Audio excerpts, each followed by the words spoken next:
અમદાવાદનો ખ્યાતિકાંડનો આરોપી કાર્તિક પટેલ ઓસ્ટ્રેલિયાથી ફરાર થયો છે। સમાચાર મળી રહ્યા છે અમદાવાદથી। અમદાવાદમાં ખ્યાતિકાંડનો આરોપી કાર્તિક પટેલ ઓસ્ટ્રેલિયાથી ફરાર થયો છે। અન્ય આરોપીઓના લાસ્ટ લોકેશન ઝડપી લેવામાં આવ્યા છે, ત્યારે કાર્તિક પટેલ ઓસ્ટ્રેલિયાથી ફરાર થયો છે। આરોપી કાર્તિક ન્યુઝીલેન્ડમાં છુપાયો હોવાની માહિતી મળી છે।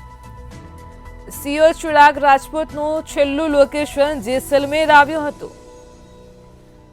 મિલિંદ પટેલનું પણ છેલ્લું લોકેશન વૈષ્ણોદેવી સર્કલ પાસે મળ્યું હતું। આરોપી કાર્તિક પટેલ ઓસ્ટ્રેલિયાથી ફરાર થયો છે।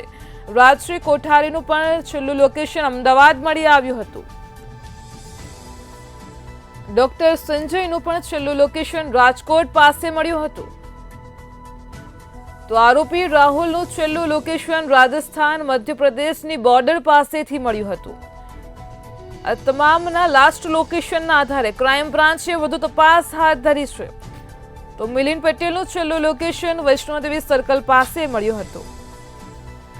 અમદાવાદથી સમાચાર મળી રહ્યા છે। અમદાવાદમાં ખ્યાતિકાંડના તમામ આરોપીઓના લાસ્ટ લોકેશનના આધારે ક્રાઇમ બ્રાન્ચે વધુ તપાસ હાથ ધરી છે।